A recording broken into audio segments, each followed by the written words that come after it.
जी lecture 20 कैफ 5 disclosures for lessee. अच्छा कल वाला सवाल हो गया था होमवर्क वाला, कोई इशू, कोई मसला नहीं। लेसी के डिस्क्लोजर्स,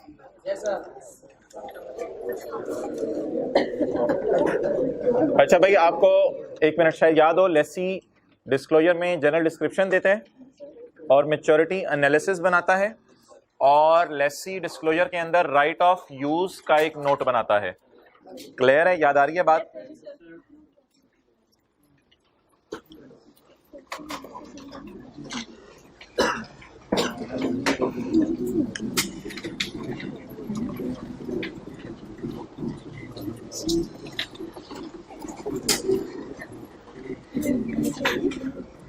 पास पेपर क्वेश्चन 5 किस दिन था?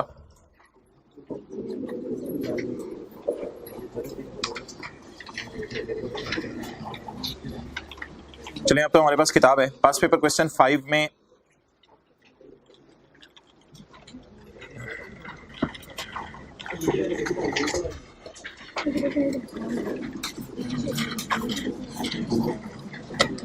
फोर पास पेपर क्वेश्चन 4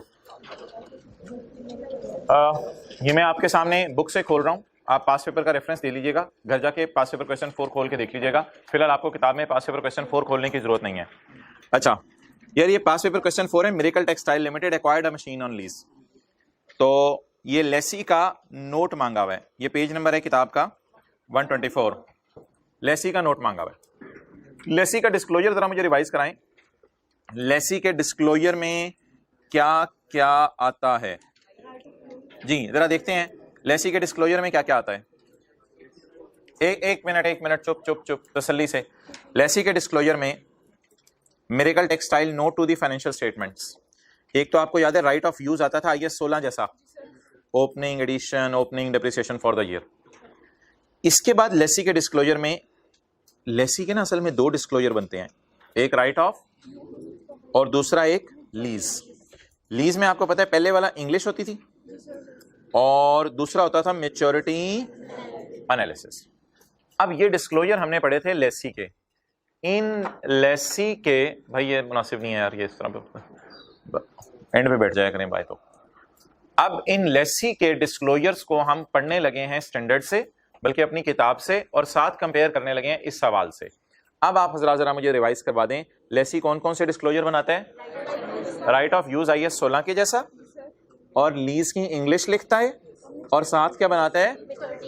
और लेसी रिकॉन्सिलिएशन नहीं बनाता। क्लियर? अच्छा अब आज के नोट्स का पहला सफा या फिर किताब का पेज नंबर 41, जहां पे हम लेसी के डिस्क्लोजर्स पढ़ने लगे हैं। अब आप कहेंगे डिस्क्लोजर तो आपने 2-3 दिखाए और लिखे इतने लंबे हुए हैं, बस इनको एक दफा रीड आउट करना है। इनको ये स्टैंडर्ड का पैरा 53 में दिए हुए हैं, इनको एक दफा बस आपने रीड आउट करना है, कोई रटा रोटा नहीं मारना। नजर मारते रहते हैं, कोई चीज नहीं आई तो बता दीजिएगा, बिल्कुल कंफर्टेबल जैसे बुक रीड कर रहे हैं। अलेसी शेल बता, यूजर्स को बताएगा, a lessee shall disclose information about its leases for which it is a lessee, जिसके लिए ये लेसी है, इन अ सिंगल नोट और separate sections in financial statements. एक ही नोट सारी लीज का बना दो या अलग अलग नोट बना दो। देखें इधर, हमने एक ही नोट नहीं बनाया, हमने अलग अलग नोट बनाए थे, हमने अलग अलग नोट बनाए थे। कैसे?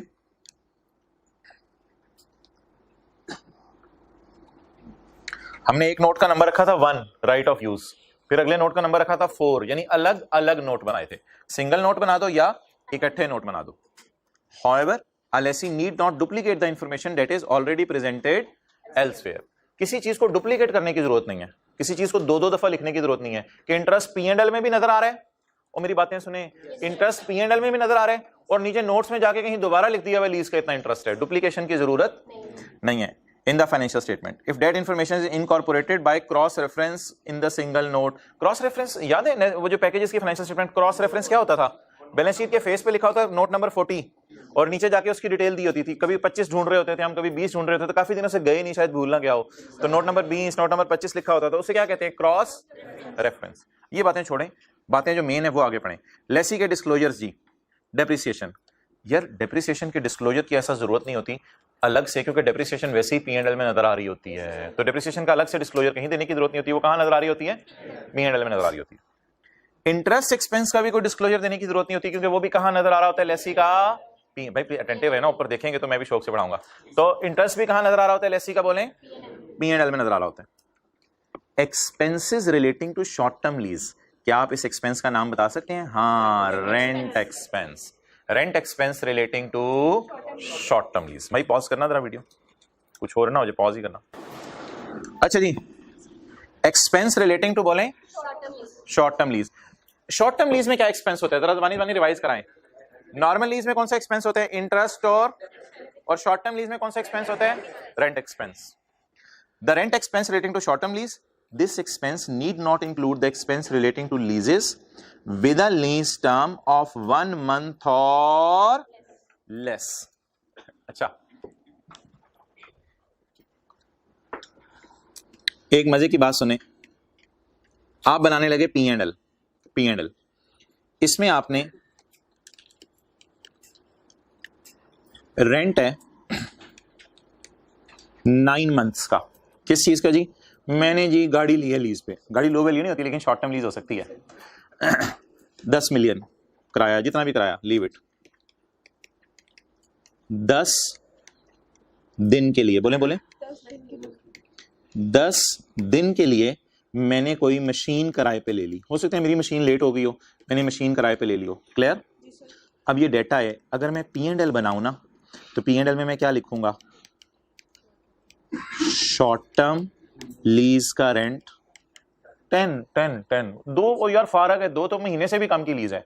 2 को आमतौर पे जो बिजनेस के अदर एक्सपेंसेस होते हैं ना, जिसे आप इंट्रो में मिसलेनियस एक्सपेंसेस कहते थे, 2 को उठा के बेशक उधर डालने कहते हैं। इतनी छोटी छोटी 2-2, 4-4, 6-6 दिन की लीजों को ना शॉर्ट टर्म लीज में डालने लग जाना। अगर ऐसी कोई लीज है तो बिल्कुल शॉर्ट टर्म जरूर है, लेकिन जरूरी नहीं कि शॉर्ट टर्म लीज के नाम से यूजर को नजर आए। 3-4 दिन की लीज है, इसको बेशक अदर एक्सपेंसेस में डाल के फारिग करना। क्लियर होगी बात? तो अब जरा जो मैं फिक्रा पढ़ा हूं, इसको मेरी बात से कंपेयर कीजिएगा। एक्सपेंस शो करना है आपने शॉर्ट टर्म लीजेस का, लेकिन यह जरूरत नहीं है कि आप ऐसी लीजेस का एक्सपेंस भी शो करें जो 1 महीने की हैं या उनसे कम है। वो यूजर को शो ना करें। फिर क्या करें यार, इनका हल क्या करें? फिर इनको कहां डाल दें? अदर एक्सपेंसेस में। ठीक है, do not take more than 10 seconds, जल्दी नोट करें। ये 9 months की लीज है और ये 10 days की लीज है। P&L में नजर आ रही होती है, बैलेंस शीट में। हाँ, वहां भी आ रही होती है। ठीक है, सही कह रहे हो, आ रही है नजर, लिख दो, वहां से रेफर कर दो। नहीं कोई नहीं, ठीक है। डेप्रिसिएशन आप P&L में तो शो मजबूरन कर लिया ना, और कोई हल नहीं है।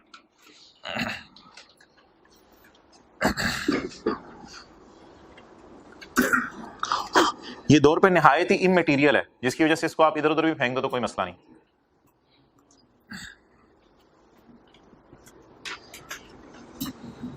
ये हमारा क्वेश्चन हो गया, ये नीचे उसकी P&L में प्रेजेंटेशन हो गई। Okay, next. Expense relating to lease of low value asset. कभी एक्सपेंस अलग से शो करें। लो वैल्यू एसेट कौन से होते हैं? जिनको आज हम खरीदें तो अपने पैसों से खरीद सकते हैं, और जो बाकी एसेट से इंटर रिलेटेड नहीं होते, इनका भी रेंट एक्सपेंस शो कर दें। This expense shall not include the expense relating to short-term lease of low value asset. इसमें शॉर्ट टर्म लीज लो वैल्यू एसेट की शो ना करें, क्योंकि लो वैल्यू एसेट की अगर शॉर्ट टर्म लीज है तो वो ऊपर इधर आ रही होगी ना, वो शॉर्ट टर्म लीज में डाल दें। समझिएगा जरा बात को, लो वैल्यू एसेट की शॉर्ट टर्म लीज को लो वैल्यू एसेट में डाल दें, या लो वैल्यू एसेट की शॉर्ट टर्म लीज को शॉर्ट टर्म लीज में डाल दें, शॉर्ट टर्म लीज में डाल दें। तो ये देख लें, ये फिर कहां नजर आती है? ये मोहतरम नजर आ जाती है इधर, किसमें चली जाती है? फिर शॉर्ट टर्म लीज में। बात जरा समझ लें। मिसाल के तौर पे आपने याद होगा, कंप्यूटर, प्रिंटर, टैबलेट, ये चीजें थी शॉर्ट लो वैल्यू। इन लो वैल्यू को 2-3 महीने के लिए लीज पे ले लिया, तो फिर इनको बेशक आप लो वैल्यू में शो ना करें। कहां शो कर दें? लिख लें, rather show in short term लीजेस। इनको शॉर्ट टर्म लीजेस में शो कर दें। समझ आ गई बात? अगर आपने लैपटॉप 2 महीने के लिए किराए पे ले लिया तो लो वैल्यू में डाल दें या शॉर्ट टर्म में डाल दें? शॉर्ट टर्म में डाल दें।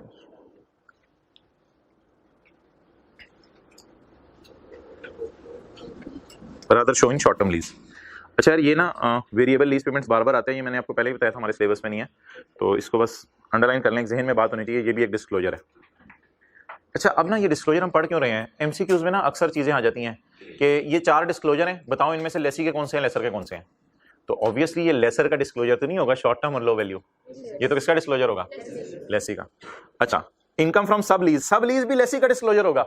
सब लीज पे कौन दे सकता है, सब लीज हमारे सिलेबस में नहीं है। सब लीज क्या होती है, लीज पे हमने लिया फिर आगे किसी को लीज पे दे दिया, लेकिन सब लीज क्यों डिस्क्लोजर बनाए अगर कर रहा है lessee. Total cash outflows for leases, मोहतरम कैश फ्लो मैंने अभी तक क्लास में नहीं बनवाई, कैश फ्लो का आउटफ्लो आप लीजेस में शो करें। कैश फ्लो के बारे में थोड़ी देर में नीचे बात होने लगी है, तो कैश फ्लो ऑब्वियसली हमने क्लास में बनानी भी नहीं क्योंकि हमारे सिलेबस में नहीं। आगे additions to right of use, ये तो देख लें यहां नजर आ रही है, ये शुक्र है ये पहली चीज हमारी नजर आई जो हमने डाली, additions to right of use. Past paper question 4 मैंने खोला हुआ है। Carrying amount of right of use, ये देख लें बीवी, कैरिंग अमाउंट ऑफ, ये कौन सा क्वेश्चन खोला हुआ है, पास्ट पेपर का क्वेश्चन 4। तो यहां भी हमने लिख लिया पास्ट पेपर के क्वेश्चन 4 और यहां भी लिख लिया पास्ट पेपर का question 4। The carrying amount of right of use asset eight end of reporting period by class of underlying asset. Classes अलग अलग हो, हमारे तो एक ही एसेट था। अच्छा जी,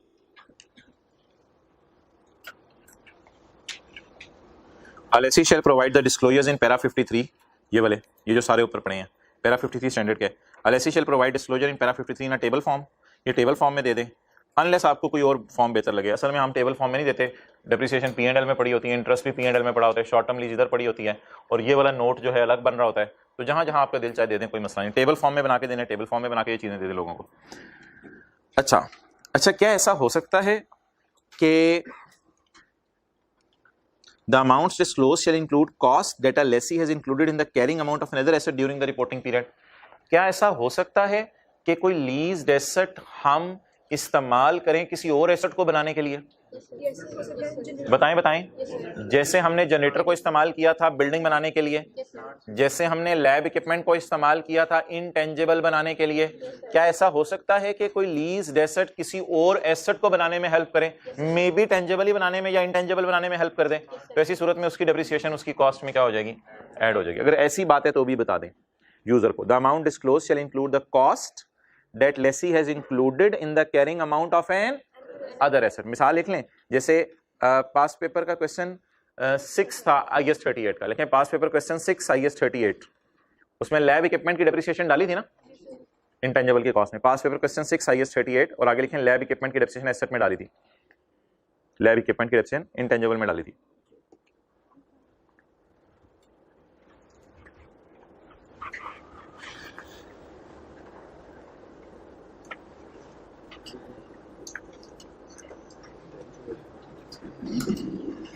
ओके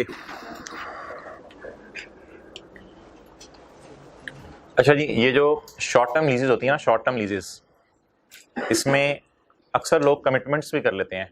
कमिटमेंट क्या होती है कि मैं चीज खरीदूंगा या खरीद ली है, खरीदूंगा, it is called as commitment.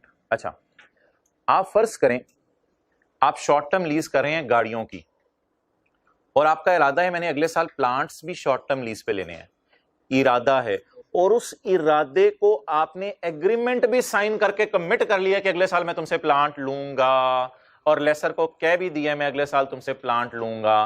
तो मोहतरम बताएं क्या ऐसी सूरत के अंदर यूजर को बता देना चाहिए कि अगले साल से हम प्लांट भी लीज पे ले रहे हैं ताकि उनका पता चले हमारा बिजनेस एक्सपेंड हो रहा है? तो ऐसा कोई आपने कमिटमेंट कर लिया किसी से, तो कमिटमेंट के बारे में यूजर्स को बता दें ताकि यूजर्स को उम्मीद लग जाए हम फ्यूचर में एक्सपेंड करने लगे हैं। चलें जी, LSE shall disclose the amount of its commitments for the short term leases। अगली बात उसने जो की है वो जरा सुनिएगा।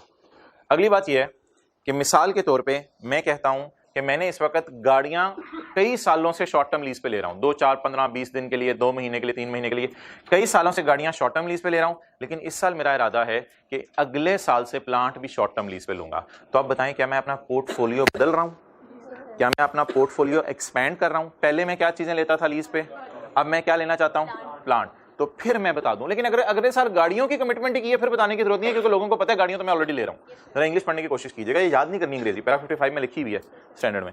LSE shall disclose the amount of its for short term leases accounted if portfolio of leases to which it is committed at end of balance sheet is dissimilar to the portfolio of leases to which short term leases expense is disclosed। जरा सोच के बताएं इस साल expense किसका disclose किया है? गाड़ियों का, और अगले साल किसकी कमिटमेंट कर बैठे हैं? प्लांट की। अब डिस्क्लोजर बनता है? बनता है। और अगर इस साल गाड़ियां शॉर्ट टर्म लीज में डाली हैं और अगले साल भी गाड़ियां ही लेने का इरादा है, तो इसका डिस्क्लोजर देने की जरूरत है? तो अब ये बात लिख लें यहां पे, गाड़ियों की लीज इस साल एक्सपेंस में डाली है, अगले साल प्लांट लीज पे लेना चाहते हैं, तो यूजर को बता दें गाड़ियों की लीज इस साल एक्सपेंस में डाली है, अगले साल प्लांट लीज पे लेना चाहते हैं। अब बताएं सिमिलर है डिसिमिलर है? डिसिमिलर। तो यूजर को बता दें ये शॉर्ट टर्म में है, सिर्फ उसने लिखा हो, अगले साल प्लांट लीज पे लेना चाहते हैं, तो यूजर्स को बता दें। हाँ जी, वो भी शॉर्ट टर्म पे, बिल्कुल।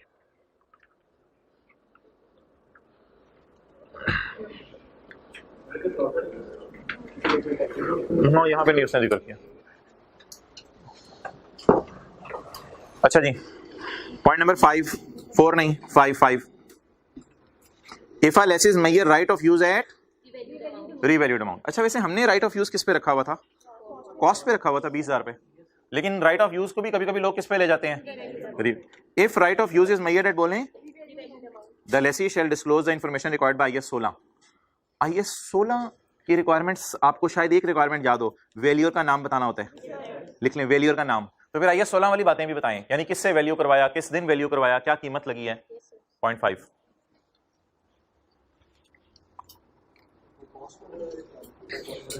हाँ बिल्कुल बताएं IS 16 के जो भी डिस्क्लोजर। बस जहन में एक बात रख लें, अगर IS 16 वाला रिवैल्यूएशन मॉडल यूज कर लें हम राइट ऑफ यूज के लिए, तो क्या बताएं IS 16 की जो रिक्वायरमेंट्स है रिवैल्यूएशन की, वो यहां बता दें।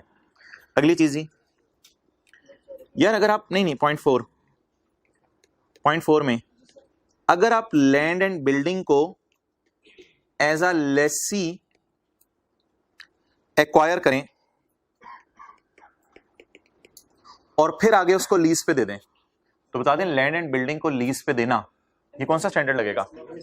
Investment property. If right of use meets the definition of a lessee shall apply the requirements in IS, वो फिर हमारे सिलेबस में नहीं है क्योंकि IS 40 तो पीछे जा चुका ना पिछले, तो IS 40 की डिस्क्लोजर रिक्वायरमेंट्स इधर नहीं पूछेगा मेरा नहीं ख्याल।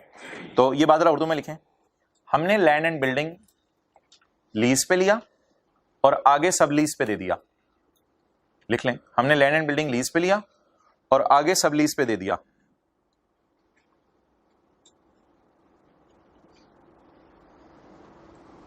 सोचें कौन सा स्टैंडर्ड लगेगा लैंड एंड बिल्डिंग को किराए पे देना? Investment property. तो IS 40 की डिस्क्लोजर भी देंगे।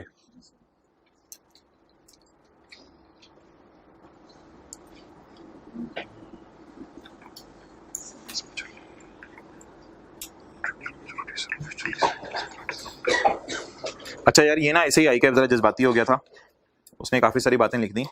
आप लोगों को ये कोई बातें पढ़ने की जरूरत नहीं है। The contractual maturities are the future lease payments without discounting. आपको ज्यादा मैच्योरिटी एनालिसिस के अंदर जो फिगर्स आती हैं वो डिस्काउंट के बाद आती हैं या बिफोर डिस्काउंट आती हैं? बस बिफोर डिस्काउंट वाली फिगर्स आनी है। मेरा 58 में छोटी सी बात लिखी हुई आई कैप ने तमहीद पता नहीं काफी लंबी बांध दी। इसमें जो टाइम बैंड्स बनते हैं वो आपको बताएं, less than 1 year, 1 to 2 years। जी जी क्या पॉइंट नंबर 5 में सर जो इनिशियल डिस्क्लोजर करना है ना तो वो सर उस मॉडल में हम डिस्पोजल के लिए इस्तेमाल करते हैं, आपको डिस्पोजल नहीं। जिस वक्त आप एसेट रिवैल्यू करते हैं तो IS 16 कहते हैं वैल्यूअर का नाम बताओ। अगर आप IFRS 16 में आके राइट ऑफ यूज को रिवैल्यू करते हैं तो भी आप वैल्यूअर का नाम बताएंगे। डिस्पोजल शर्त तो नहीं था उधर, डिस्पोजल करें या ना करें फिर भी नाम बताना होता है वैल्यूअर का। अच्छा जी, प्रेजेंटेशन फॉर लेसी। सबर का इम्तिहान खत्म हो रहा है, 5 मिनट मुझे और दे दें, सबर का इम्तिहान खत्म हो रहा है, फिर सवाल करने व्हाइट बोर्ड पे शुरू करेंगे। यार ये डिस्क्लोजर और प्रेजेंटेशन में फर्क बताएं। डिस्क्लोजर तो है फाइनेंशियल स्टेटमेंट्स में जहां मर्जी बताओ बता दो, लेकिन अब क्या कहने लगे प्रेजेंट कहां कहां?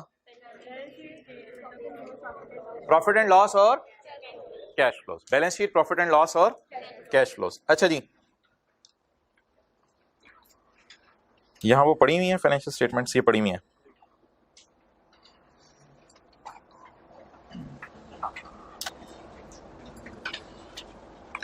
ये क्या चीज खत्म ही नहीं हो रही? नोट्स। नोट्स से हम कहां जाना चाह रहे हैं? बैलेंस शीट की तरफ। नोट्स तो फाइनेंशियल स्टेटमेंट्स का पार्ट है, हम जाना चाह रहे हैं बैलेंस शीट की तरफ। अच्छा हजरात, प्रेजेंटेशन। प्रेजेंटेशन बता दें जी, बैलेंस शीट में कहां प्रेजेंटेशन करनी है? किस चीज की?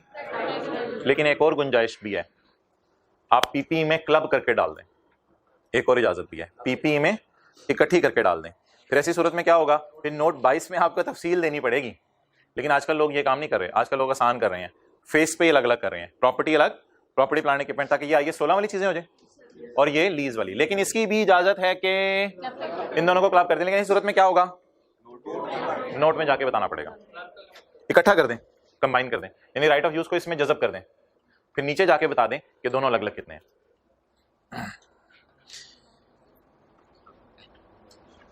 जी हज़रात, on the balance sheet the right of use can be present on the balance sheet either separately or in the same line, or in the same line, line नजर आ रही थी, or in the same line in which the underlying asset would be presented, underlying asset मतलब क्या आगे पढ़ें, in balance sheet the right of use can be presented either separately or in the same line item in which underlying asset would be presented।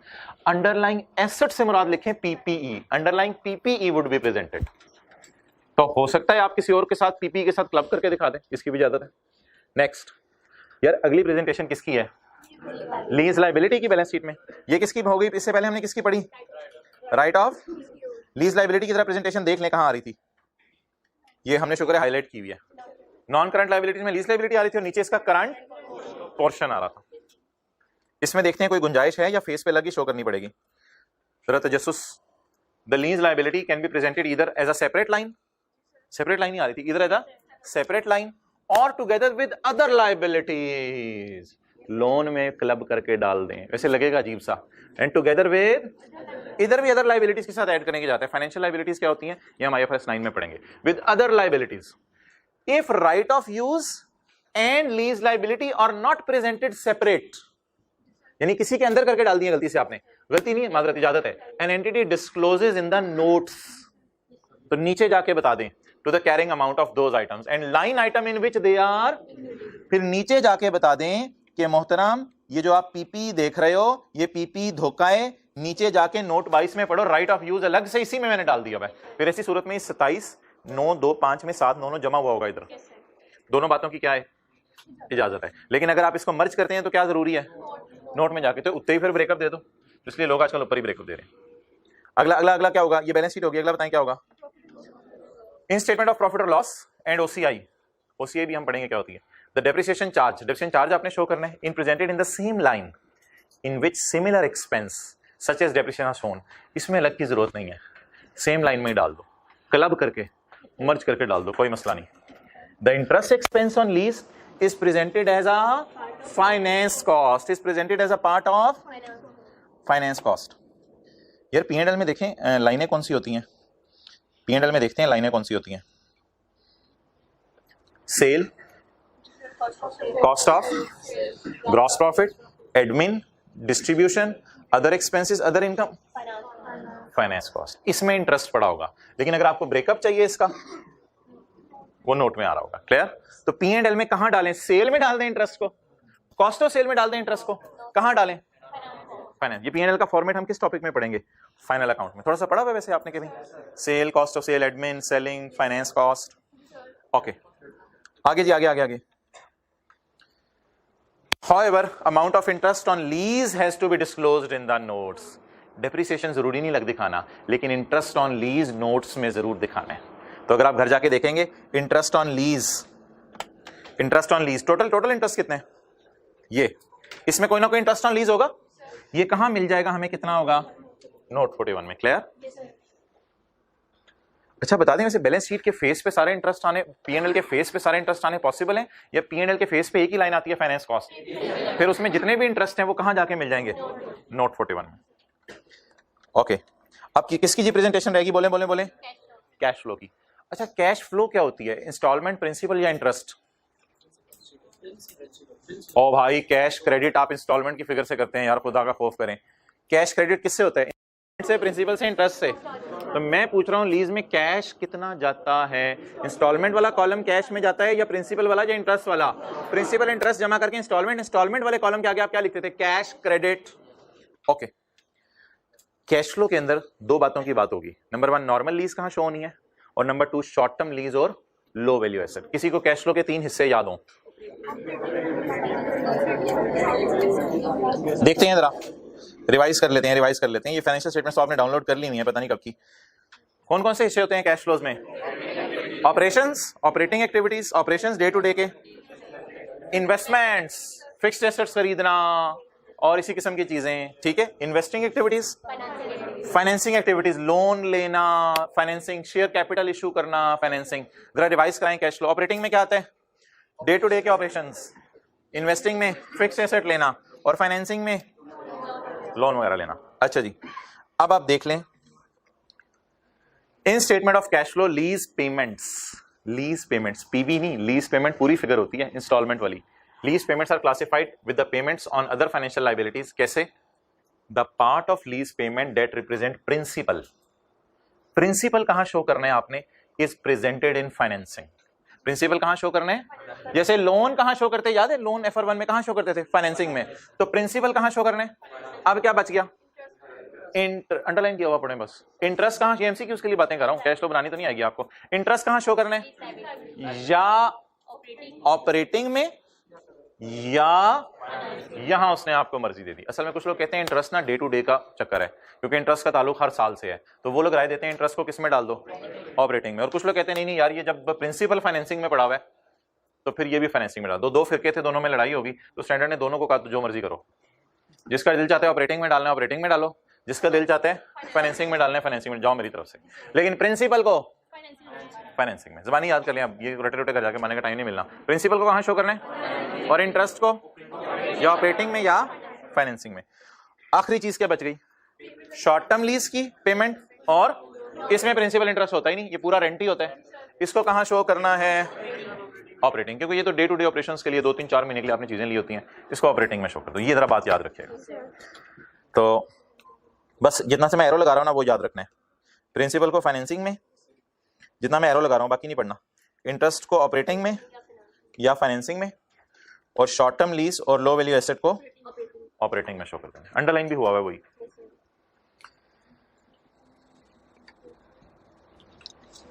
अच्छा यार, ये test का question था, ये तो मैं जरा बाद में करवाता हूँ, देखता हूँ अभी टाइम मिलता है तो करवाएंगे टेस्ट का क्वेश्चन।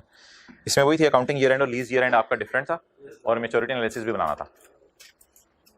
ये निकाल लें जी, बिस्मिल्लाह पढ़ें। पास पेपर का क्वेश्चन 14। चलें सवाल करते हैं आज।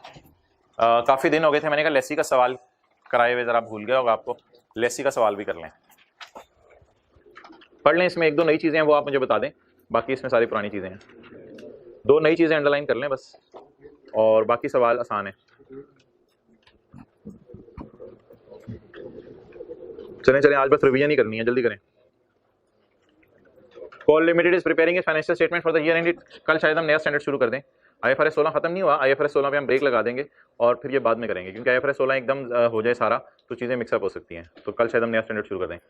Call limited is preparing it's financial statement for year ended 30 जून 2000। इसलिए बुक्स ले लें कल से पहले। Following information is available on January 2019। Call limited acquired a machine on lease from a bank. Acquired a machine, तो हम कौन है? लेसी। लेकिन यार ईयर एंड ना 30 जून है, ईयर एंड 30 जून है, ये थोड़ी सी एहतियात कीजिएगा। और हमने लीज पे लिया किसने? 1 जनवरी को। यार आगे आओ ना यार, आप इधर हो क्लासेस वाले भाई। हाँ आगे आओ ना यार। अच्छा, fair value of the machine on the acquisition was 70 million। CL incurred initial direct cost of 5 million। लिखें lessee paid 5 million to lawyer, इस तरह लिख लें, lessee paid 5 million to lawyer. Lessee paid 5 million to झूठे को झूठे को या वकील को? लॉयर नहीं यार, हाथों की चार्टर्ड अकाउंटेंट्स के बारे में इस तरह को कह दे तो आप लोग कहेंगे यार ये क्या बात, उनको सबको तो ना रगड़े ना। अच्छा तो 5 million मुझे बता दें, 5 million की जनरल एंट्री, ये नई चीज है आपके लिए। 5 million की जनरल एंट्री 5 million, ये साया देखा करें। 5 million की जनरल एंट्री, एक्सेलेंट, ट्राई करें जनरल एंट्री। नहीं एसेट डेबिट नहीं, right of use debit cash credit. Asset को काबिल इस्तेमाल हालत में लाने के सारे खर्चे एसेट की कॉस्ट का पार्ट बनते हैं।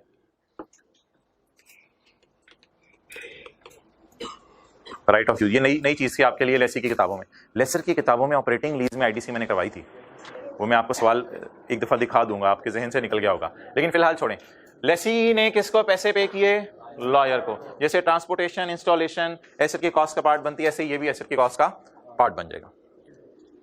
And received a lease incentive of 2 million. ये क्या, ये बिल्कुल नई चीज है मोहतरम, बिल्कुल नई चीज है। ये क्या लग रहा है आपको? डिस्काउंट टाइप, बिल्कुल अच्छा लफ्ज बोला है। और भी कोई लफ्ज सहन में आ रहे हो? रिबेट सी मिल गई, खुशी मिल गई। अब हम पता है क्या किया करेंगे, ये जो लीज इंसेंटिव है ना, इसको, ये एक तरह की खुशी है, तो जो पहला किराया हुआ करेगा ना, पहला किराया, वो समझा करेंगे ये नेट करके पे हुआ है। जरा समझिएगा बात को।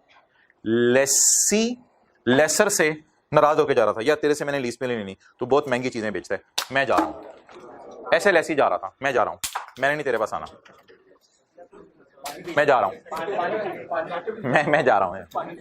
उसने कहा यार तेरे लिए इंसेंटिव दे देते हैं यार, कुछ इंसेंटिव्स हैं तेरे लिए, कुछ आ जा यार, 2 मिलियन के तुझे इंसेंटिव दे देते हैं। अब ऑब्वियसली आमतौर पे भाई ऐसा नहीं होता कि लेसर जेब से 2 मिलियन निकाल के दे दे। आमतौर पे क्या होगा, जरा सोचें, पहला किराया कितना है? पहला किराया कितने? 17 मिलियन। तो जब पहला किराया, बार बार इंसेंटिव मिलेगा या एक ही दफा मिलेगा? एक ही दफा मिलेगा। तो लीज इंसेंटिव उसने देने की, receive lease incentives of ₹2 million on each installment तो नहीं लिखा हुआ, तो इंसेंटिव हमेशा एक ही दफा मिलता है, अट्रैक्ट करने के लिए उसे, यार ना जा यार इंसेंटिव ले ले मेरी तरफ से। तो बताएं जी, पहला किराया मैंने कितना देना था, लेकिन कितना दे दूंगा, तो पहले किराए को इससे क्या कर देंगे, नेट ऑफ कर देंगे। बस उसमें ऑटोमेटिकली इफेक्ट आ जाएगा, प्रेजेंट वैल्यूज निकालते हुए ऑटोमेटिकली इफेक्ट आ जाएगा। अभी मैं कैलकुलेशंस करूंगा तो देखना। अच्छा जी, आगे पढ़ें जी,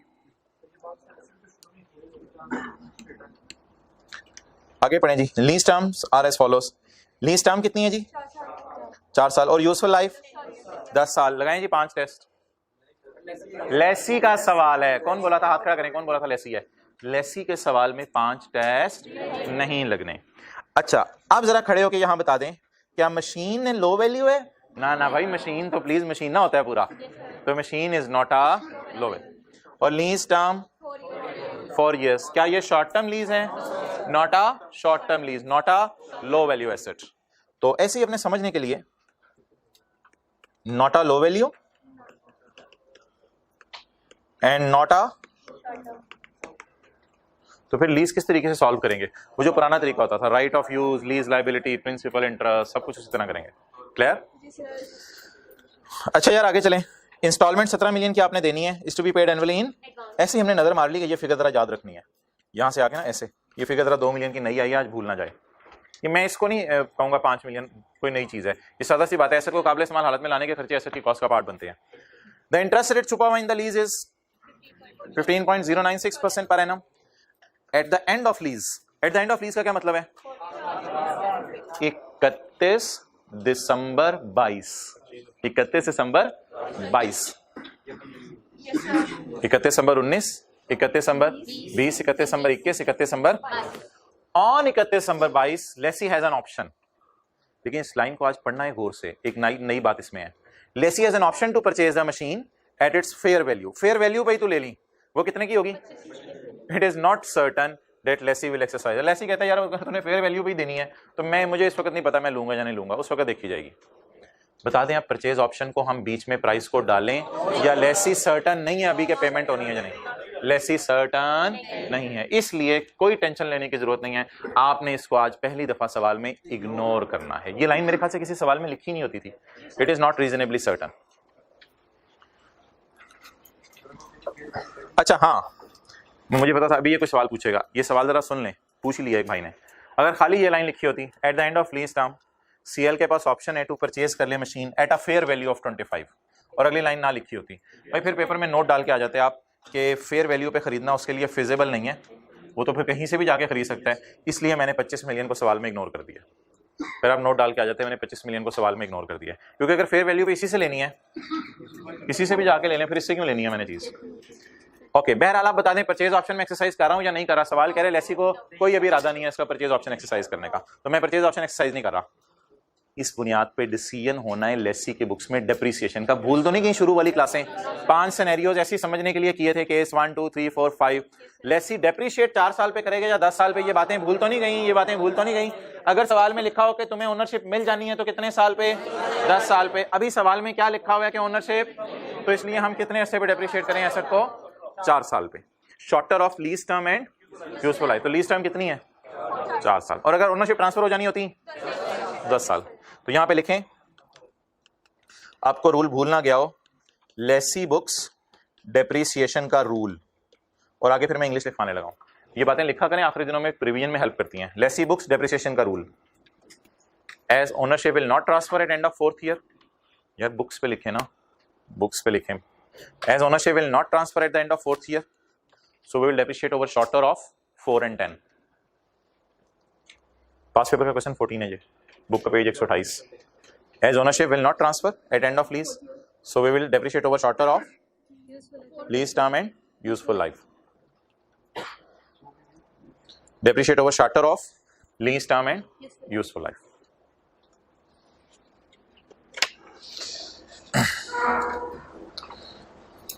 अच्छा, जब भी सवाल आपने कुछ शुरू करना हो ना, तो उसके शुरू करने का तरीका ये हुआ करेगा।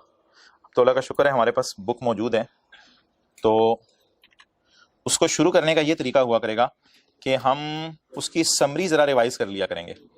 ठीक है, ये समरी आपको मैंने लेक्चर 7 में दी थी और 17 में। ये समरी ज़रा मैं पढ़ा हूँ, किताब के हमारे पेज 62 पे है।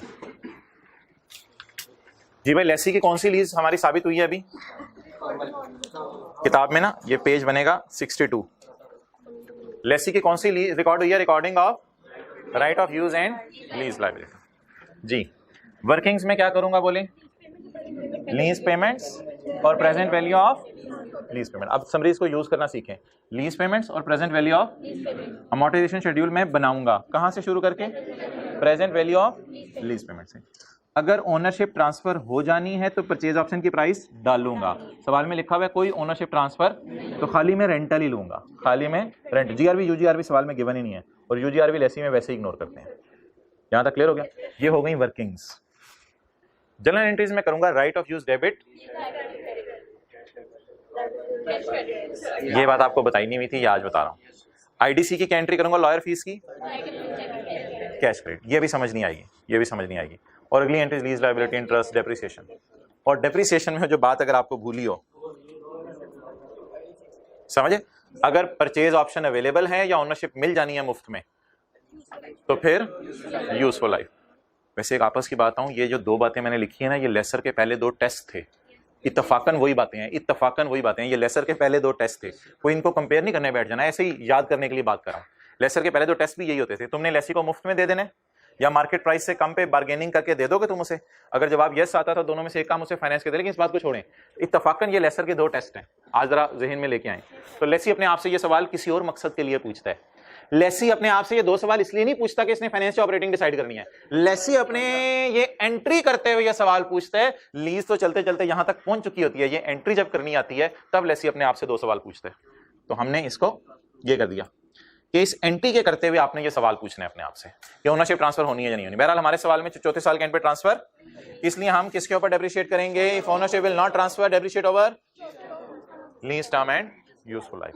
और P&L में आपको पता है इंटरेस्ट डिडक्शन आएगी, और बैलेंस शीट में right of use, lease liability और इंटरेस्ट पेबल। और ये बात आज मैंने आपको पढ़ाई है, right of use cost model पे भी आ सकते हैं और रिवैल्यूएशन मॉडल पे भी आ सकते हैं। ओके, चलें जी, स्टार्ट करते हैं सवाल। कहां से शुरू करें जी? लीज पेमेंट्स और present value of lease payments. मजा आएगा, ये तो टाइम जाया होने आज। आसान सा सवाल है वो, सब कुछ। हाँ हाँ, वो भी करें। हाँ जी,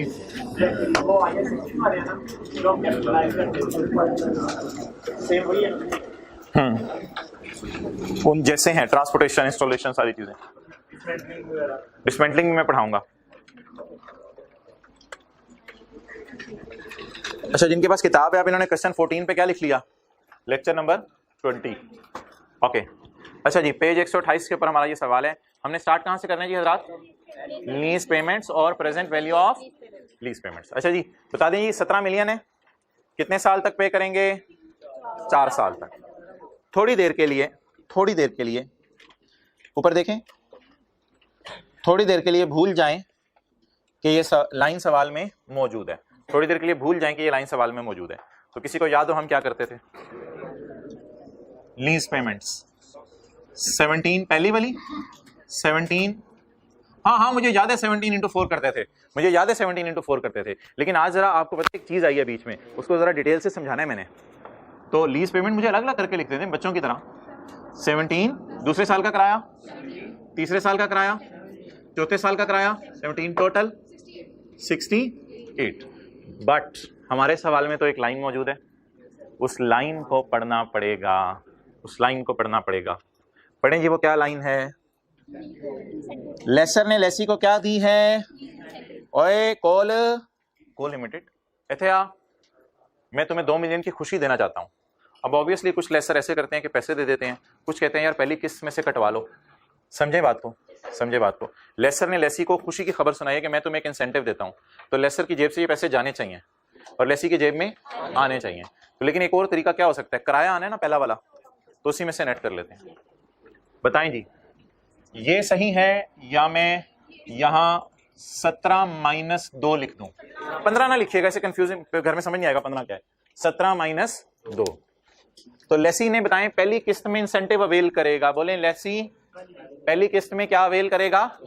इंसेंटिव अवेल करेगा। कोई सवाल जहन में आ रहा तो पूछ लें, पूछें आप क्या से? नहीं, वो ऑब्वियसली इतनी होती है कि वो उसको अब्सॉर्ब कर ले। क्या चीज? नहीं, इसको स्ट्रेट लाइन पे करने की जरूरत नहीं, ये इंसेंटिव है पहली, क्योंकि ये मिल फौरन जाती है ना, इसका अस्से से ताल्लुक नहीं, मिल फौरन जाती है, तो पहले किराए में से कम कर दो जी। बताएं भाई। ना 15 बोले दोबारा लिखें, कोई मसला नहीं। जरा पहली क्लास है, वजाहत से चीजों को लिखें। पहली किस्त थी कितने की? 17, लेकिन 2 का फायदा होगा। दूसरी किस्त, तीसरी किस्त, अगली किस्त 17। अब किस्तें बता दें, 15 जमा 17 सोल्यूशन में नहीं इतनी डिटेल में लिखी होंगी चीजें, आप टोटल बता दें 66। Well done. नहीं, बस लीज इंसेंटिव पहली पेमेंट से नेट कर देते हैं, स्टैंडर्ड ने ये लिखा हुआ है। यार बात बढ़ती जा रही है, बस अब मैं क्या करूं, कुछ लोगों के जहनों में कुछ ट्रीटमेंट्स आ रही हैं, अब मुझे मजबूरन जो है वो फिर स्टैंडर्ड ये खोल के दिखानी पड़ेगी। भाई आपके सारे मशवरे अपनी जगह, अब मैं स्टैंडर्ड की लैंग्वेज पढ़ देता हूँ आपको, वो मैं अभी पढ़ाना नहीं चाह रहा था, क्योंकि थ्योरी की एक लिमिट ही होती है, एक दिन में उससे ज़्यादा बंदा थ्योरी कितनी एब्जॉर्ब करे। यार अब छोड़ो इस सारी बातों को, बस जो मैं पढ़ाने लगा हूँ वो पढ़ लो, जितना सिलेबस में है उससे ज़्यादा बहस में टाइम लग जाएगा। चीज़ों को जैसे करना है पेपर में वो समझ लें, सिलेबस भी खत्म करना है हमने। ओके अच्छा जी, ऐड कमेंट्स। अब ये पता नहीं कौन सा पेज मैंने किताब का खोल लिया है, ये किताब का पेज है 36। तो 36 क्या कहता है? लीज पेमेंट्स आपने लेनी है लेस लीज इंसेंटिव करके। बस स्टैंडर्ड ने ये लिख दिया है, क्यों लिखा है, कैसे लिखा है, क्या वजह है, मैं इस बहस में नहीं पढ़ रहा। मैंने सादा सी बात कर दी, आपने लीज पेमेंट्स में से लीज इंसेंटिव को क्या कर देना है? लेस कर देना है। ये स्टैंडर्ड ने लिख दिया है। मुख्तलिफ लोगों ने मुख्तलिफ राय दी थी, स्टैंडर्ड इस नतीजे के ऊपर पहुंचा। बात खत्म हो गई। वापस आ जाए सवाल की तरफ।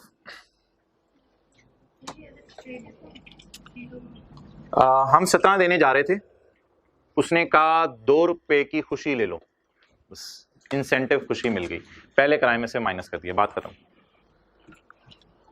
इसको आप पहली पेमेंट का डिस्काउंट कह सकते हैं, पहली पेमेंट का डिस्काउंट।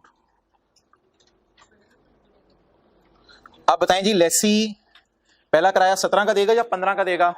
15 का देगा, क्योंकि जब लेसर के मुंह से निकल मिलियन छोड़ता हूं तो फिर लेसी बाय डिफॉल्ट पैसे कितने निकाल के देगा जेब से? 15 देगा। क्लियर? अब ये लीज पेमेंट्स होगी। अब अगला काम शुरू कर दें, present value of lease payments. अच्छा यार मैंने एक चीज आपको कही हुई है कि present value of lease payment के लिए ना आप अब वो टाइमलाइंस बनाना छोड़ दें, अब आप बड़े हो जाएं। Present value of lease payments के लिए टाइमलाइन बनाना छोड़ें, प्रेजेंट वैल्यू निकालने से पहले डेट इंस्टॉलमेंट का कॉलम बना लें, आप देखें कितनी आपको हेल्प होती है। तो डेट और इंस्टॉलमेंट का कॉलम बनाएं, बजाय कि आप present value of lease payments निकालें। डेट, इंस्टॉलमेंट, बोलें, प्रिंसिपल, इंटरेस्ट और बैलेंस। अच्छा जी, किस्तें बता दें जी, कितनी है? यकम जनवरी 2000, ये तो पहली लाइन खाली होगी। दूसरी लाइन यकम जनवरी 20, यकम जनवरी ना सॉरी, यकम जनवरी 19, यकम जनवरी 21 और यकम जनवरी 22। अच्छा यार इधर देखें ना, ये नहीं सही। जैसे आखिरी में जीआरबी यूजीआरबी को सेट सूट करते थे ना, उसी तरह लीज इंसेंटिव को पहले में सेट करना है। तो क्या लिख दें यहाँ? 17 - 2 अपने समझने के लिए कितना हो गया जी? 15। ओके, अब आप हजरात डिस्काउंटिंग कर दें, 1 मिनट लगाएं, ज़्यादा टाइम ना लें, डिस्काउंटिंग कर दें।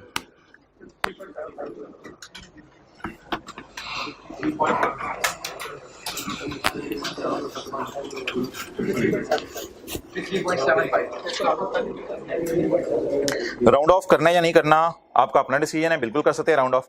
मैं जरा सोल्यूशन में नजर मार लूं, राउंड ऑफ किया या नहीं मैं उसके मुताबिक कर दूंगा, नहीं किया हुआ सोल्यूशन में राउंड ऑफ तो मैं उसी के मुताबिक चलता हूं। 53.75 को बिल्कुल 54 आप लिख सकते हैं, कोई मसला नहीं, राउंड ऑफ की इजाजत है, लेकिन मैं सोल्यूशन से साथ ही चलूंगा इस वक्त। ओके जी, अब याद रखना है लीज इंसेंटिव कहां से माइनस करने हैं, अभी पढ़ के आए हैं स्टैंडर्ड में, लीज पेमेंट में से। लीज पेमेंट में से आपने लीज इंसेंटिव माइनस कर देना है। आप बताएं जी 15 को डिस्काउंट करने, तो 15 को क्या लिख लें, एज इट इज लिख लें, जमा, बाकी कितने रह गए, कितने बचे, 17, 3, इनको डिस्काउंट करना है, 17 इंटू 1 माइनस, ओहो ये आप याद रखिएगा लीज पेमेंट का फॉर्मूला क्या था, लीज पेमेंट का फॉर्मूला डाउन पेमेंट थी, हमारे सवाल में 0 थी, और रेंटल थे 15, 17, 17 और 17, और परचेज ऑप्शन की प्राइस हमने नहीं ली। तो ये फॉर्मूले ना जहन से भूल जाए, फॉर्मूला ये मुझे यहां लिख देना चाहिए था अगर मैं लिखना चाहता था। डाउन पेमेंट है 0, ये रेंटल है, ये परचेज ऑप्शन। ओके वापस आ जाए जी, बोलें 15 plus 17 into 1 minus 1, 1509 rest bar minus 3 divided by 0 जी, कितना आ गया 53.75।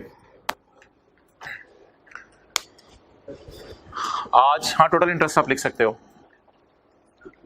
जरा एंट्री जरा करवाएं, 1 जनवरी 19 53.75 की, जल्दी जल्दी जल्दी जल्दी, right of use debit, lease liability credit, कितने से जी यार, ये आदत डाल लें इसी तरह, यहाँ पीवी का लफ्ज लिखना जिंदगी में ना भूलिएगा, वरना एंट्रीज आउट होने का बड़ा चांस है। यहाँ पीवी का लफ्ज लिखना कभी जिंदगी में ना भूलिएगा। यहाँ क्या लिखनी होती है जी, प्रेजेंट वैल्यू, बता दें कितनी, और राइट ऑफ यूज 53.75। क्या आगे अमोर्टाइजेशन शेड्यूल बनाऊं या एक एंट्री और भी कर सकता हूं? एक रोने की आवाज आ रही है कि मोहतरम मुझे भी कहीं लेके जाओ, मुझे भी कहीं लेके जाओ। यार किसी भी चीज को आपने समझना होता है ना, तो उसका इनफ्लो आउटफ्लो सोचा करें। इधर देखें, सारे सारे इधर देखें, ये 70 मिलियन किसने किसको दिए, लेसर ने जिसे मशीन खरीदी उसको दिए। मैं ऐसे ही अपने समझने के लिए कह रहा हूं, बाहर के मुल्क से मंगवाई, तो लेसर ने डोनाल्ड ट्रंप से कहा यार मुझे मशीन भेज दे, तो उसने पाकिस्तान में मशीन भेज दी, लेसर ने डोनाल्ड ट्रंप को 70 मिलियन दे दिया। अब लेसर ने किसी लेसी को ढूंढा और लीज का एग्रीमेंट साइन करवाया। अब ये 5 मिलियन लेसर ने लेसी को नहीं दिए, ये लेसी ने अपने लॉयर को दिए हैं, ये लेसी ने अपने कोल इनकर्ड आईडीसी ऑफ 5, परेशान हो गए, कोल इनकर्ड आईडीसी ऑफ 5, कोल कौन है, लेसी। तो लेसी ने, क्योंकि हो सकता है लॉयर बैठा हो, लेसर लेसी में लड़ाई हो गया हो, लेसर ने कहा तू पैसे दे लॉयर को, लेसी ने कहा नहीं तू पैसे दे, एंड पे आके लेसी बेचारा मान गया, ठीक है यार लॉयर को मैं पैसे देता हूं, एग्रीमेंट साइन कराओ, खत्म करो।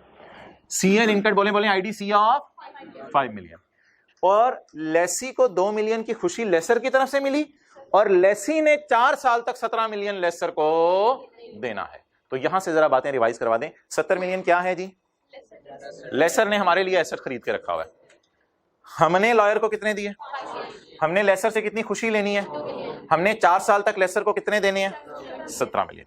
Okay,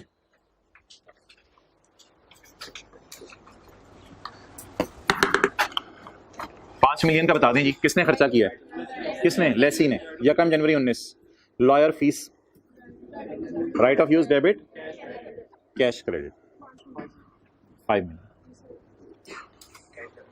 clear? आगे जी अमोर्टाइजेशन शेड्यूल मुझे बनाने दो, फिर मैं अगली एंट्री कर देता हूं। अमोर्टाइजेशन शेड्यूल बनवाएं जी, 53.75, और इंटरेस्ट पहले वाला 0, 38.5,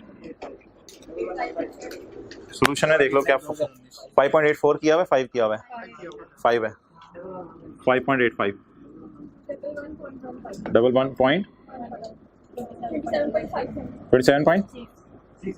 0.75 में से 15 माइनस करेंगे तो एग्जैक्ट 60 आ जाएगा। बस आगे जाने दें, अब एंट्री बताएं जी, जो कम जनवरी 19 को एंट्री बताएं। लीज लायबिलिटी डेबिट और कैश क्रेडिट। देखें, lease liability debit cash credit कितने से? 15 से। क्लियर? अब यार एक मसला हो गया है, इधर देखें, हमारा साल 31 दिसंबर 19 नहीं, बीच में खत्म हो गया 30 जून 19 को।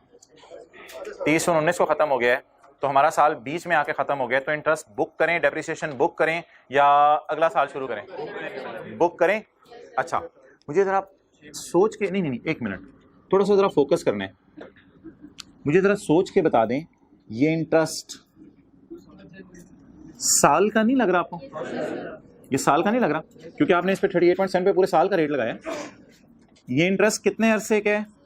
साल का। मेरा ईयर एंड क्या है? 30 जून 19। ये जो मुझे साल का इंटरेस्ट मिला है, इसमें 30 जून 19 तक का 6 महीने के, और फिर जुलाई से दिसंबर तक का अगले साल के हैं। मुझे फिलहाल इसमें से कितना बुक कर लेना चाहिए? 6 महीने का बुक कर लेना चाहिए। तो मैं पकड़ता हूं 5.85, तारीख आपने बतानी है 30 जून 19। इंटरेस्ट को पेबल में डालूं या पे अगले साल होने? मेरे ख्याल से तो पे अगले साल होने। तो इंटरेस्ट एक्सपेंस डेबिट, तो ये कैसा सवाल था जिसमें अकाउंटिंग ईयर एंड और लीज ईयर एंड डिफरेंट था जी?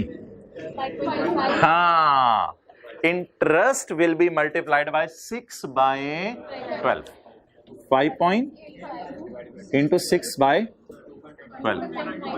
2.925, 2.925। तो पॉइंट के बाद हम दो डिजिट यूज कर रहे हैं। आखिरी एंट्री सही कर दें, फिगर सही निकालिएगा, आखिरी एंट्री की फिगर सही निकालिएगा। करें जरा ट्राई। क्यों यार, क्या यार, ये लेसी की क्लास का पहला वाला सवाल है। राइट ऑफ यूज को डेप्रिशिएट करना है। राइट ऑफ यूज डेप्रिसिएशन पैदा करती है और लीज लायबिलिटी इंटरेस्ट पैदा करती है। ट्राई करें, डेप्रिसिएशन की फिगर निकालिएगा। 7.34।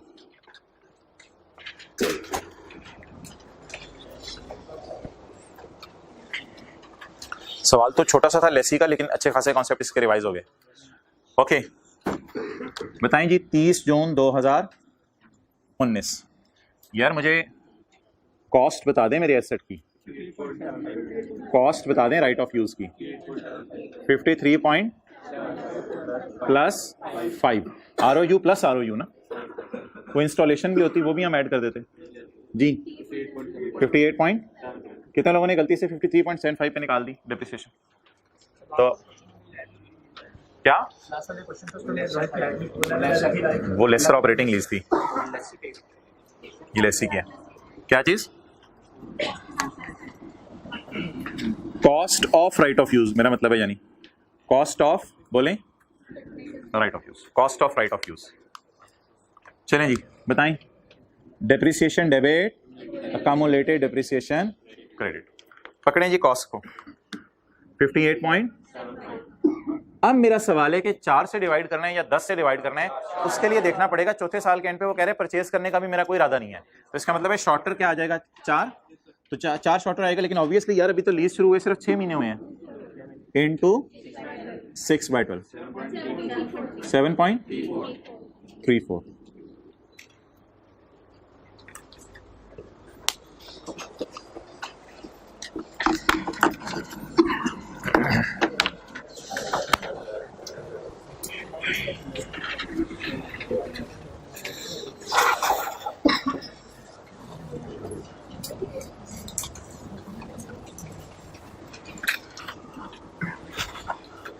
आखिरी दिनों में, फरवरी के महीने में जो सवाल आते हैं 2 बच्चों से, वो ज़रा सुन लें। क्या ऑनलाइन के बाद ये टीचर्स को ज़रा सवालों का आइडिया ज़्यादा हो गया, कौन कौन से सवाल आते हैं बच्चों को?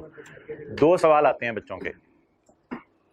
पहला सवाल, उसके लिए भी मैं उर्दू में लिखवाने लगा हूँ आपको, दूसरे सवाल का जवाब भी उर्दू में लिखवाने लगा हूँ। एक सवाल बच्चों का ये आता है, लीज इंसेंटिव हमें जर्नल एंट्रीज में नज़र नहीं आ रहा, वो 2 रुपये। कोई नहीं नज़र आ रहा, खैर है, वो लीज पेमेंट से नेट हो गया ना, वो लीज पेमेंट से क्या हो गया? नेट हो गया। तो पहली बात लिख लें, लीज इंसेंटिव लीज पेमेंट्स में से लेस होगा, इसकी कोई जर्नल एंट्री नहीं होती। ऑटोमेटिकली जर्नल एंट्रीज तो हो ही जाती है, अलग से इसकी जर्नल एंट्री नहीं होती। लीज इंसेंटिव लिखें, लीज इंसेंटिव लीज पेमेंट्स में से लेस होगा, अलग से इस 2 रुपए की कोई जर्नल एंट्री नहीं होती। लीज इंसेंटिव लीज पेमेंट्स में खुशी है ना, बस एक तरह की। लीज इंसेंटिव लीज पेमेंट्स में से लेस होगा, अलग से इसकी कोई जर्नल एंट्री नहीं होती। फर्स्ट लीज पेमेंट है वही, लीज इंसेंटिव लीज पेमेंट में से लेस होगा, अलग से इसकी कोई जर्नल एंट्री नहीं होती। ये पहला आपने गोल्डन रूल लिख लिया। अच्छा, दूसरा सवाल बच्चों का ये होता है, भाई इधर देखो, ये जो लॉयर की फीस है ये सर वहां नजर नहीं आ रही कहीं। 2 रुपए इधर नजर नहीं आ रहे और 5 रुपए उधर नजर नहीं आ रहे। इसकी लॉजिक सुने, 5 रुपए उधर क्यों नहीं नजर आ रहे? भाई 5 रुपए में लेसी लेसर का ताल्लुक ही कोई नहीं। ये तो लेसी लेसर की बातें हैं, ये तो मियां बीवी की बातें हैं, ये तो लेसी लेसर की बातें हैं। ये लेसर ने किराया लेना था, लेसर ने लेसी को कहा चल तुझे 2 रुपए छोड़ दिए। ये लेसर ने किराया लेना, लेसर ने किराया लेना है। ये लेसी लेसर की बातें हैं। ये किसकी बातें हैं? लेसी लेसर की बातें हैं। ये कहां से लेसी लेसर की बात होगी? ये तो लेसी ने अपने लॉयर को पे किया। तो जो पेमेंट लेसी ने अपने लॉयर को किया उसे बस राइट ऑफ यूज की, उसकी कहां से डिस्काउंटिंग? वो कौन सी लीज पेमेंट है जिनकी discounting? Is it a lease payment? No, it is a payment made to lawyer. तो लिखें IDC lawyer fees. Lawyer fees को क्या कहते हैं? Initial direct cost, IDC that is lawyer fees को राइट ऑफ यूज करते हैं, को राइट ऑफ यूज में ऐड करते हैं और जर्नल एंट्री करते हैं। राइट ऑफ यूज में ऐड करते हैं और जर्नल एंट्री करते हैं। इसका वर्किंग 1-2 से कोई ताल्लुक नहीं, इसका वर्किंग 1-2 से कोई ताल्लुक नहीं।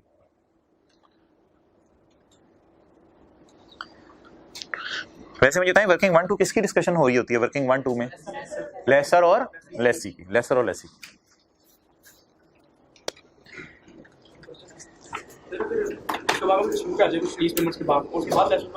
उसे कहते हैं लीज मॉडिफिकेशन। वो हमारे स्कोप नहीं है, लीज मॉडिफिकेशन, उसमें सारी चीजें बदल जाती हैं। ओके, ओहो, पूछा था उसने लाहौर का रास्ता, हमने उसको रवाना कर दिया जेहलम। सवाल तो है ही कुछ और। क्या बनाने? बैलेंस शीट बनाने और रिलेटेड नोट्स बनाने हैं for the year ended 30/9/2019। 1 minute हौसला सबर, बैलेंस शीट और नोट्स बनाने हैं। हमारे पास किताब में एक सफ़ा अवेलेबल है, अल्लाह भला करे उस सफ़े का। हमारे पास किताब में एक सफ़ा अवेलेबल है जिसमें लीज की समरी दी हुई है। तो ये कौन सा लेसी है? सादा लेसी, तिल वाला लेसी, सादा लेसी। क्या ये शॉर्ट टर्म लीज है या लो वैल्यू एसेट है? नहीं, ये तो सादा सी लीज है। आ जाना यार, ना छेड़। अच्छा जी, ये देखें जी हजरात, पहली एंट्री होगी right of use debit lease liability credit. किताब का पेज नंबर 62, पूरे चैप्टर के नोट्स अपलोडेड है। Right of use debit, cash credit, interest इंट्रोस्ट डिडक्शन की भी एंट्रीज होगी। बैलेंस शीट में क्या जाना है जी? Right of use, lease liability और P&L में इंटरेस्ट और लेसी के नोट। एक लाल वाला नोट है, एक पर्पल वाला नोट है, यानी राइट ऑफ यूज का नोट भी बनाने IAS 16 की तरह। और बोले लीज मैच्योरिटी एनालिसिस, सिर्फ रिकॉन्सिलिएशन नहीं आती, मैच्योरिटी एनालिसिस। क्लियर? ओके।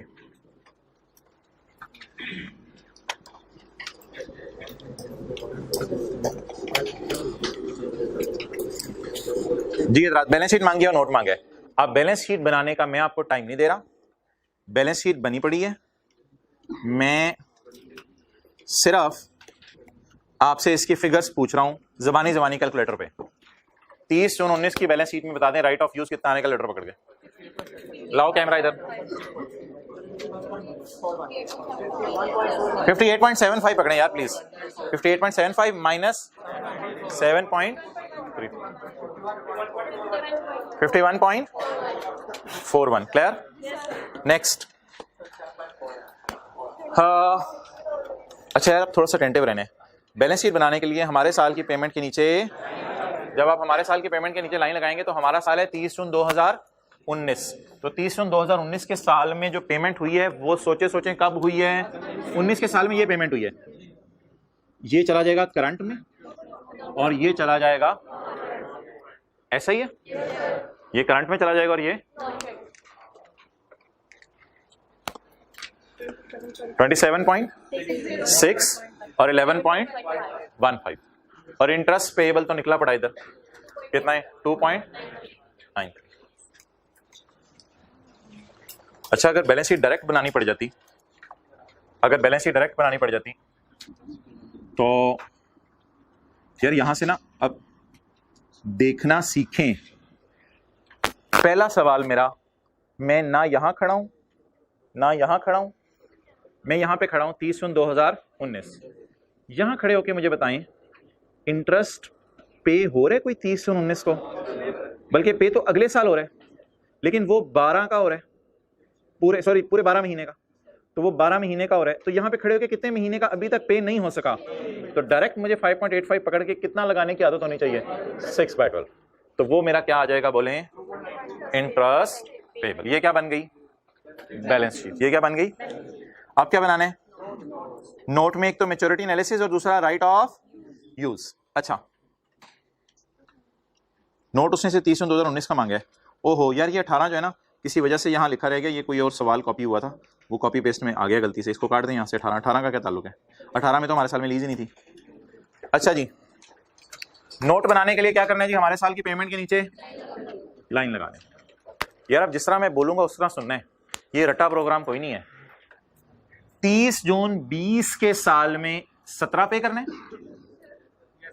वो 30 जून 20 को पे नहीं करना, यकम जनवरी 20 को पे कर देना है। जिन्होंने टैक्स पढ़ा हुआ उनको ज्यादा पता है, 30 जून 20 के साल में यकम जनवरी 20 आता है। 30 जून 20 के साल में 17, 30 जून 21 के साल में मिड में पेमेंट होनी है, 30 जून 21 के साल में मिड में पेमेंट होनी है 1 to 2, और 30 जून 22 के साल में भी 30 जून 22 को होनी है, यकम जुलाई 21 को होनी है, या मिड में होनी है। ये मेरी बातें समझ रहे हैं। 30 जून 20 के साल में एक पेमेंट है, वो मिड ऑफ ईयर है। 30 जून 21 टैक्स पढ़ा हुआ लोगों ने, 30 जून 21 के साल में एक ही पेमेंट है, वो यकम जनवरी 21 को है। 30 जून 22 के साल में भी एक ही पेमेंट है, वो मिड ऑफ ईयर है। कितने लोग कह रहे हैं छोड़े, हमें पता चल गया था, लेस देन 1 1 2 2 2। अच्छा तो लेस देन 1 1 to 2 और 2 to 3। आई कैप की वेबसाइट के ऊपर जो सोल्यूशन अपलोडेड है उसमें आपको राइट ऑफ यूज का नोट नहीं मिलेगा। राइट ऑफ यूज के नोट को आई कैप हल्का ले रहा है, इसलिए मार्क्स अगर कम हो तो हम भी कभी कभी हल्का ले सकते हैं, लेकिन यह टाइम लगता है कितना बनाने में, 1 से आधा मिनट लगता है। Right of use I cap ने हल्का लिया। पास पेपर के क्वेश्चन 4 जो मैंने आपको अभी दिखाया है उसमें आई कैप ने हल्का नहीं लिया, राइट ऑफ यूज का नोट बनाया है। और इधर आके ऑटम 2019 में आई कैप ने राइट ऑफ यूज के नोट को हल्का ले लिया। शायद पूरे सवाल के 7 नंबर थे, उसमें बैलेंस शीट भी बनानी थी और नोट भी बनाना था। तो नोट में आई कैप ने फिर मुनासिब समझा के सिर्फ किसका नोट बना दे, लीज लायबिलिटी वाला नोट बना दे। तो राइट ऑफ यूज का आई कैप ने नोट नहीं बनाया। हम बनाएंगे, हल्का नहीं लेना चाहिए, कम से कम हमें अगर 10-11 नंबर का सवाल होता तो करना चाहिए, लेकिन अगर टाइम कम हो तो दोनों में से कौन सा नोट जरूर बनाइएगा, लीज का नोट बना दीजिएगा। राइट ऑफ यूज का तो ये 16 जैसा नोट है, राइट ऑफ यूज वाला नोट बनवा दें जी। 30 जून 19, जल्दी जल्दी जल्दी। ग्रॉस कैरिंग अमाउंट ऊपर खुद ही लिख दीजिएगा, कॉस्ट ओपनिंग एडिशन 58.75 के हजरात एसेट 58, और हमारे सारी लीज शुरू हुई है 58.75 माइनस क्या करनी है, पता नहीं आई कैप क्यों हल्का ले रहे हैं इसको। ओपनिंग नहीं थी, इस 6 महीने की बताएं जो निकाली हुई है 7.34, बीवी 51.41। चलें जी, do not take more than 15 seconds. ये राइट ऑफ यूज का नोट है लेसी का।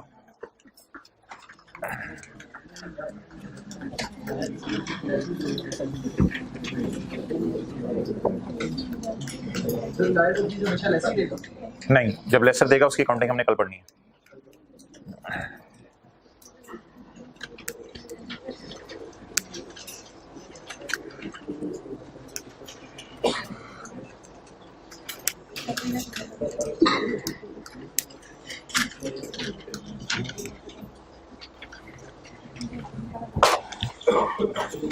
किताब पे ही बना दिया ना साथ ही, गुड।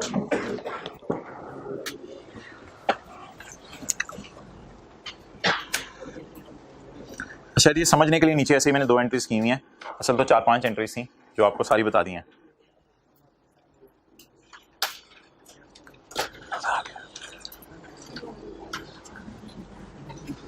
मजा आया है।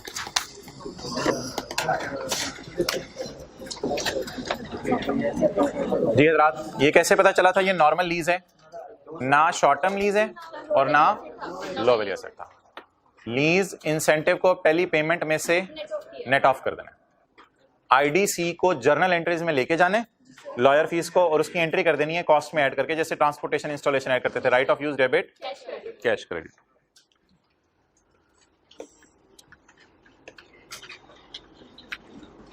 चलें यार ठीक है, बस आज और कुछ नहीं करते, टेस्ट की डिस्कशन कर लें बस। टेस्ट की डिस्कशन, ये क्वेश्चन है जी आपके सामने, होमवर्क आज का कुछ नहीं होगा। क्वेश्चन 12 आपके नोट्स पे अगर कुछ है तो मैं बता देता हूं। क्वेश्चन 12 टेस्ट क्वेश्चन, ये आपकी किताब में पेज नंबर 69 पे ये क्वेश्चन अवेलेबल है।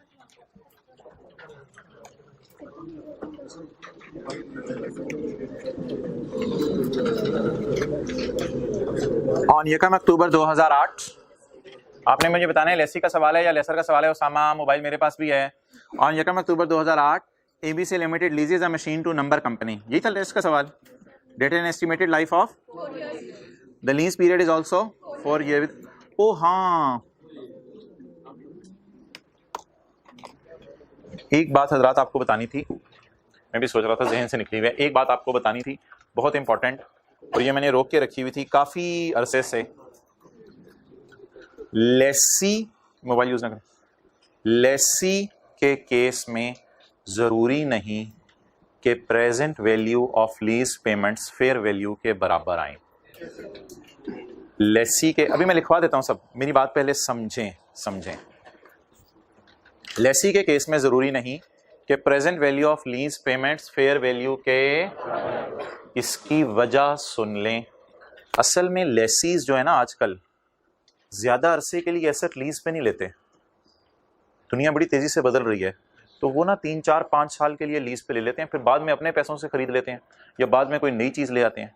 तो इसलिए लेसीज इतने पागल नहीं है कि प्रिंसिपल की मद में 70 ही पे कर दें। तो लेसीज आजकल एसेट की प्राइस पे नहीं कर रहे प्रिंसिपल की मद में, क्योंकि कई दफा लीजेस में उम्र एसेट की ज्यादा होती है और लेसी थोड़े अरसे के लिए खरीद लेता है। लेकिन ये मैंने लॉजिक डिस्कस कर दी, ये बहुत मादरत आपसे कर रहा हूँ, मैंने आपसे लॉजिक डिस्कस कर ली।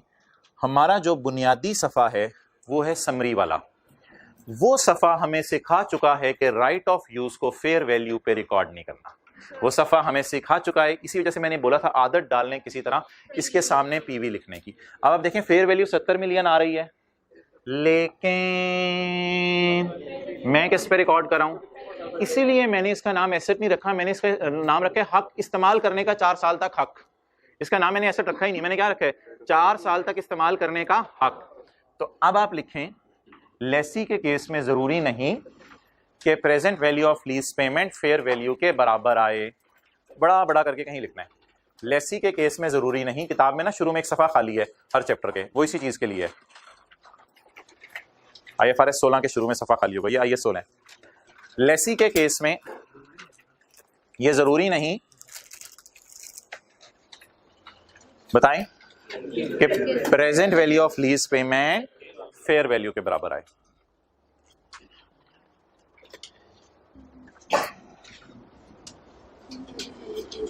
फेयर वैल्यू के बराबर आए। अगली और हतमी बात यहां से देख के लिख लें, लेसी एसेट पीवी पे रिकॉर्ड करता है, फेयर वैल्यू पे नहीं। लेसी एसेट पीवी पे रिकॉर्ड करता है, ये बात आपको पता थी लेकिन आज लिखी जा रही है। लेसी एसेट पीवी पे रिकॉर्ड करता है।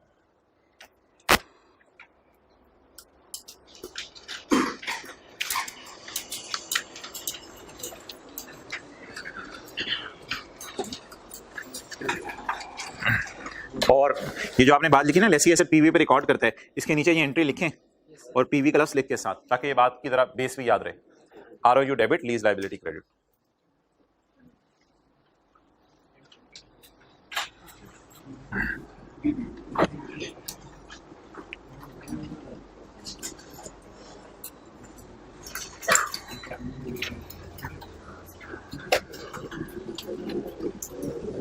अच्छा जी, ये प्रैक्टिस का कौन सा क्वेश्चन है जो टेस्ट वाला था? क्वेश्चन नंबर 12 लेसी का सवाल है, लेसर का है।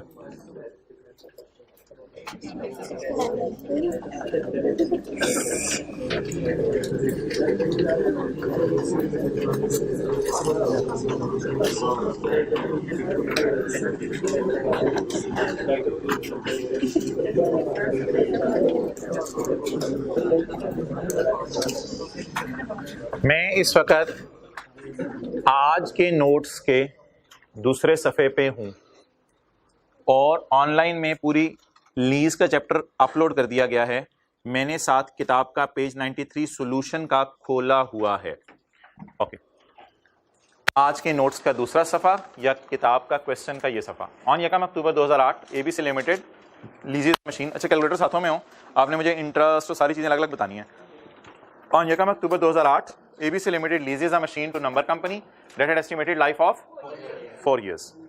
The lease period is also with annual rental of payable in advance from यकम अक्टूबर 2008। किराया किस में है? एडवांस में। मशीन की expected to have a nil residual value at the end of its life. The machine had a fair value of 34869 at the start of.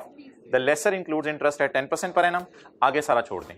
मुझे बताएं पहली किस्त कब पे होगी? यकम अक्टूबर 2008, दूसरी यकम अक्टूबर, तीसरी यकम अक्टूबर 10, चौथी यकम अक्टूबर। भाई थोड़ा अटेंटिव रहो। अच्छा, किराए किस में पे हो रहे हैं? एडवांस में पे हो रहे हैं, इसलिए किराया एडवांस में। लेकिन ईयर एंड मेरा यकम अक्टूबर से मैच करते 31 मार्च है। ईयर एंड क्या है? 31 मार्च। ओके, अब हमने क्या आदत डाली है कि इससे पहले कि हम NI निकालें, लेसर का सवाल है ना, इससे पहले कि NI निकालें आदत डालें कौन सा कॉलम बनाने की। अब NI निकालना आसान हो जाएगी। कितने 10,000 को डिस्काउंट नहीं करना? 1। कितने 10,000 को डिस्काउंट करना है? 3 को। GI तो 40 है, ये 10,000, ये वाला, ये आपके पास सोल्यूशन नोट्स में नहीं है, अब ये सोल्यूशन किताब में है सिर्फ। ये 10,000 ये वाला, और ये 10,000 कितने हैं मोहतरम? 4 - 1 छोड़ें, 3 हम लिखते होते हैं, रेज़ टू पावर -3। तो NI कितनी आ गई? 34869। ओके, 34869 से क्या बनाना शुरू करेंगे जी? अमोर्टाइजेशन शेड्यूल के ऊपर मैंने एक दिन लिखवा दिया था कि ये हमारे अकाउंटिंग ईयर एंड के एतबार से नहीं बनता। अमोर्टाइजेशन शेड्यूल अबू बकर बनता है लीज ईयर एंड के एतबार से। अमोर्टाइजेशन शेड्यूल किससे बनता है? लीज। ओके, तो जी मोहतरम बन गया अमोर्टाइजेशन शेड्यूल किसके एतबार से? लीज ईयर एंड के एतबार से। ओके, अब आप हजरात ने हिम्मत करके कैलकुलेटर पकड़ना है और मुझे एंट्रीज करवानी है। मेरा पहला ईयर एंड आपने मुझे बताना है कौन सा है? 31 मार्च 2009 बनेगा। 31 मार्च 2009 बनेगा। अच्छा, लेसर ने पहले तो बाजार से एसेट खरीदा होगा, तो 34869 की एंट्री बोलें। Asset debit, cash, credit. Lessor का सवाल शुरू कर दिया। फिर लेसर ने लेसी को एसेट लीज पे दिया होगा, इसकी एंट्री बताएं। Lease receivable debit, asset credit. यकम 10/8 को एंट्री बताएं। Cash debit, lease receivable credit.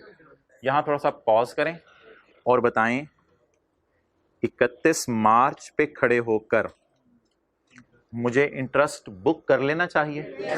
यही सवाल टेस्ट वाला आज आपका होमवर्क होगा, ये सवाल आपने जरूर करना है। अच्छा देखें देखें देखें देखें देखें, वो कर लेना दोबारा एक दफा। एक मैं चीज लिख रहा हूं, जिनके पास बुक नहीं है वो 2487 खाली अपने रजिस्टर पे कहीं लिख के मेरे से इस बात पे एग्री करें कि ये इंटरेस्ट यकम 10 बताएं बताएं बताएं बताएं भाई भाई थोड़ा सा भी इंटरेस्ट लूज ना कर। ये इंटरेस्ट कब से कब तक का है? यकम 10 2008 से लेकर तो 30 सितंबर लिख लें, जो मर्जी लिख लें, वो कोई फर्क नहीं पड़ता। 30 सितंबर 2009 तक का है। यानी ये इंटरेस्ट छोटा सा मैं लिख दूं कितने महीने का है? 12 महीने का। 12 महीने का। इसमें से जो मैं P&L में लेके जाऊंगा वो ही मेरा अर्न्ड भी होगा, बाकी अनअर्न्ड होगा। दो बातें मैंने इकट्ठी कर दी आपसे, एक नोट के एतबार से बात कर दी, एक P&L के एतबार से बात कर दी। जो मैं P&L में लेके जाऊंगा इस साल वो मेरा अर्न्ड भी होगा, और बाकी जितना इसमें से रह गया और नीचे वाले बाकी वो सारे क्या होंगे, अर्न्ड होंगे। असल में बोले अर्न्ड होता क्या है जो P&L में ले गए, अर्न्ड होता क्या है जो P&L में ले गए। अच्छा अब यार मुझे बताएं, लीज मेरी शुरू हुई है 1/10/2008 को, और मेरे लीज का साल खत्म हो रहा है 30 सितंबर 2009 को, और मैं खड़ा किधर हूं, 31 मार्च 2009 को, क्योंकि मेरा ईयर एंड आ गया ना। तो मुझे बता दें यार मैं कितने महीने का इंटरेस्ट अभी बुक कर सकता हूं, 6 महीने का। अब आप मुझे बता दें 2487 कितने महीने का इंटरेस्ट है, 12 महीने का। इसमें से मैंने कितने महीने का फिलहाल बुक कर लूं, तो कैलकुलेटर पकड़े 12487, जैसे अभी किया है, जैसे अभी किया है 2487 इंटू 6/12 क्या आ गया। अच्छा जी एंट्री देखें जी क्या हुई है, नोट्स में तो नहीं है लेकिन ऑनलाइन में ये पूरा चैप्टर अपलोडेड है। एंट्री क्या बनेगी जी, इंटरेस्ट रिसीवेबल डेबिट और इंटरेस्ट इनकम क्रेडिट, और ये मेरी पहले साल की एंट्रीज खत्म हो गई, ये मेरी पहले साल की एंट्रीज खत्म। बस ये 2 सवाल आपके होमवर्क में, एक ये कोल वाला और ये। अब थोड़ा सा आधे मिनट का फोकस करके मुझे बता दें कि नोट अगर मैं इस साल का बनाऊं, नोट अगर मैं इस साल का बनाऊं तो बताएं इसको तोड़ के अर्न्ड कितना किया है, 1 2, और ऑब्वियसली फिर 1 2 4 3 शायद बचेगा अनअर्न्ड, क्योंकि वो फिगर वो राउंड नहीं है। आधा आप अर्न लेंगे तो आधा, तो 1 2 4 3 शायद बच जाएगा। 1 2 4 3 क्या हो जाएगा, अनअर्न्ड। ये 1 2 4 3 भी अनअर्न्ड, ये भी यूई, ये भी यूई, या फिर वो जो टोटल में से आप माइनस करते होते हैं। तो अब जरा जाके देखें नोट में, नोट में जरा रिकॉन्सिलिएशन में देखें, ये 1736 अनअर्न्ड यूई, ये 908 भी नोट में अनअर्न्ड, और ये कौन से वाले 6 महीने हैं, आखिरी वाले 6 महीने। ये नोट वाली बात कितने को समझ आ गई, कितने लोगों ने नोट इसी तरह बनाया था, जरा हाथ खड़ा करके बता दें। अर्न्ड अलग किया था और अनअर्न्ड को इधर डाल दिया था। फिर भी यार कोई नहीं, बस आपका यही होमवर्क है और यही क्लास वर्क है। आज के लेक्चर में हमारा आखिरी पेज था पेज 3, आज के लेक्चर नोट्स का आखिरी पेज था पेज 3। ओवर, खत्म कर दो भाई, इधर आप 2-3 मिनट